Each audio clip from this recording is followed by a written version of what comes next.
हमारे इस प्रश्न में पूछा गया है कि एक संख्या के 64% और 48% के बीच 448 का अंतर है।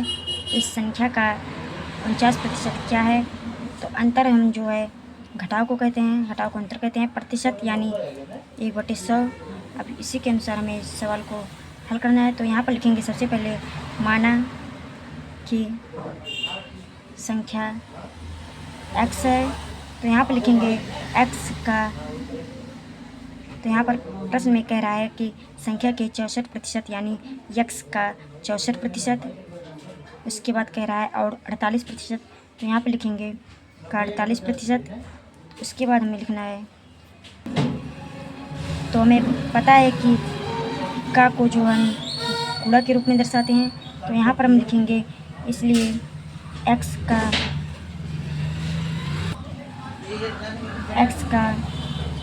अब 64 में से हम 48 को हटा लेंगे, तो यहाँ पर लिखेंगे 64 - 48 बराबर 448।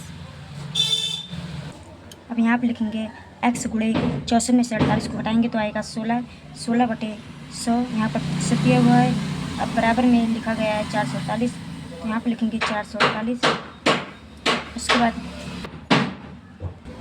अब यहाँ पर लिखेंगे x बराबर 448 गुणे 100/16। अब इसको हम जब काटेंगे तो आएगा हमारा, तो यहाँ पर आ जाएगा 16 × 32, 16 128। तो यहाँ पर 28 को जब 100 से गुणा करेंगे तो आ ही जाएगा हमारा 2800।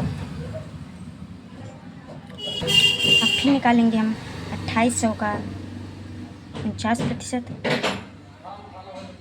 तो यहाँ पर लिखेंगे 2800 गुणे 49/100। अब 2 शून्य से हम 2 शून्य को काटेंगे। उसके बाद अब बचता है हमारा 28 गुणे 49। अब इसको हम जब गुणा करेंगे तो आएगा हमारा 1372।